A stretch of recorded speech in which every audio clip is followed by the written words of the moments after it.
The Bad Batch episode 6 has dropped, so you know what we're going to do. We're going to break it down, we're going to do a review, we're going to do some future predictions, etc, etc. So, let's get on with it.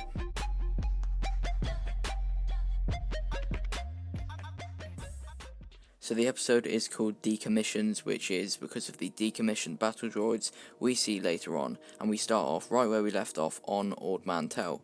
Omega is practicing with her new energy bow, and it's pretty shocking to be honest, but it is largely down to her struggling to actually hold it.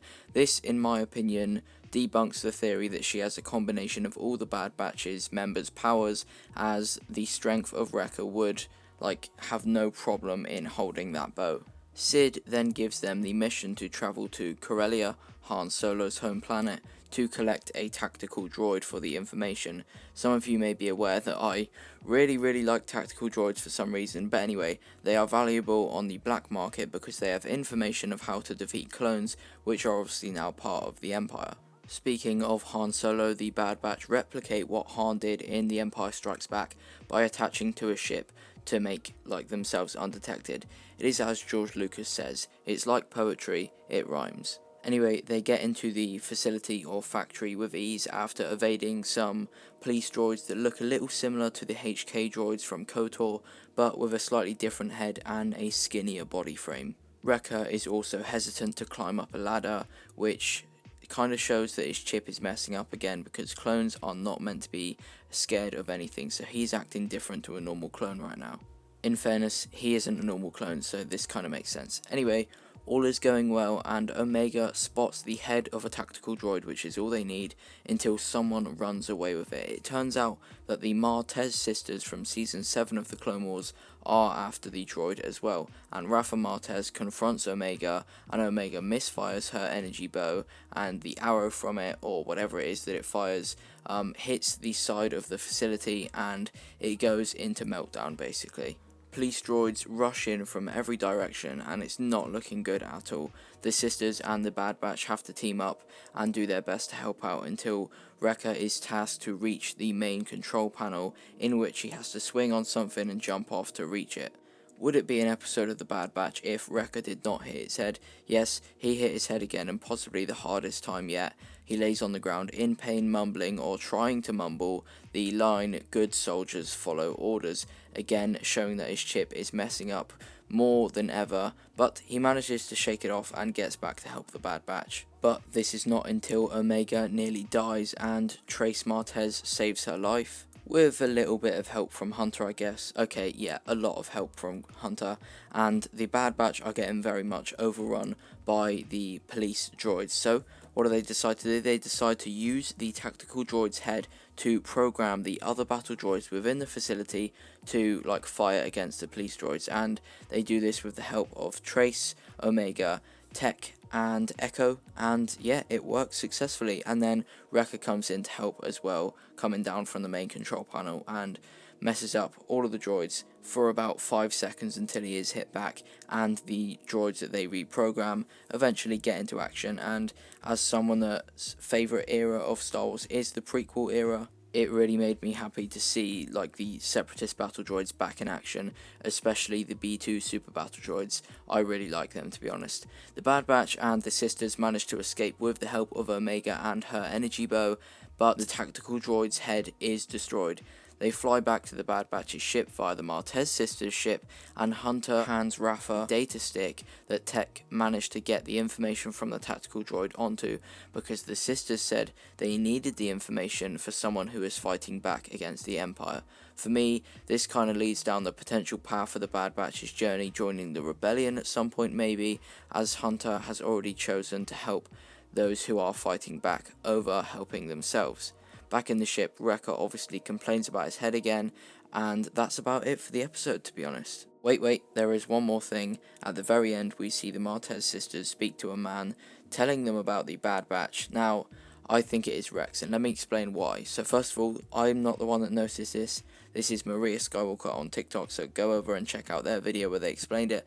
But the droid that is with the Martez sisters is R7, who is the same droid at Rex's ship at the end of the Clone Wars, probably meaning he took him with him and gave it to the sisters that now kind of work for him or something to help them out on like their mission to get the tactical droid's information.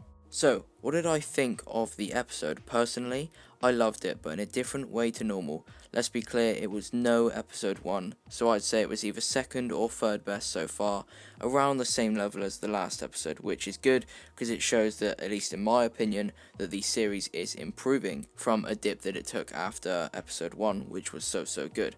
I'm impressed by the creativity in the last 2 episodes specifically, first including Bib, Jabba, the Rancor, and now the Martez sisters. This one impressed me more because it shows that Disney as a whole and Dave Filoni etc. aren't afraid to build on parts or characters in Star Wars that aren't particularly loved by the whole fan base, being the Martez sisters. People weren't their biggest fans in Season 7, me being included in that, especially when we have seen the 2 unfinished arcs about the bounty hunters where we see Dooku fight a bunch of them at once and absolutely wreck them, and also Cad Bane's death via Boba Fett, which is obviously not canon, and the other arc being about Obi-Wan and Anakin nearly uncovering the Death Star plans and Anakin being sad about Ahsoka leaving the Jedi Order.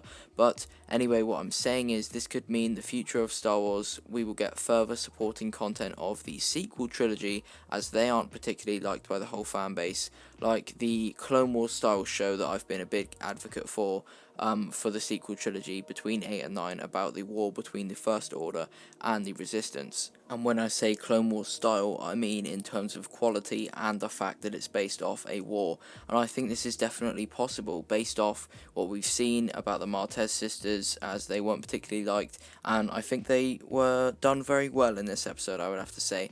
And also a lot of the actors of the sequel trilogy have come out recently and said that they would be willing to return to Star Wars under certain conditions, but they can all be met. So what's a way to entice the fans that aren't a fan of the sequel trilogy into watching the show based around the sequel trilogy? Well, the actors that actually voice the characters in live action voicing their animated versions. I think that could definitely entice a lot of people, and then if they generally make it good, then that would obviously help as well massively. But yeah, I really want to see this. I've been waffling on about it for a very long time, and I'm confident that we are more likely to get it following this episode, to be honest. So, with that being said, my predictions for the next episode or 2 is that we do end up seeing Rex, and Rex's inhibitor chip goes off fully and he turns. But being more specific, I think that we will see Rex in the next episode, and then they go back to Kamino to save Crosshair like they said they wanted to, because Rex knows what needs to be done to sort out Crosshair's chip. Remove it. I think this is likely, as we have not seen Crosshair in a while, so we're gonna see him soon, whether it's what I think or not. And there's 2 ways that it can play out.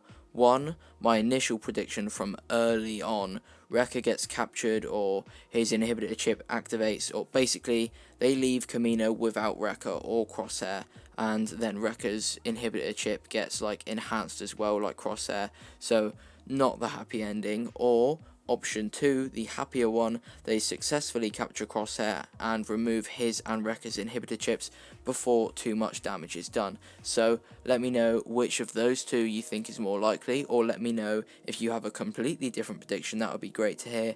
And yeah, let me know what you thought of the episode. Thank you for watching. Thank you so much for 5,000 subscribers. I want to say it again, we're at about 5.2 now, so thank you for that. The other person that I've been waiting to get back for me for the 5k special has just gotten back to me. I'm just waiting for the things that I need from them, should we say. So yeah, look forward to the 5k special soon. And yeah, thank you for watching. In a bit.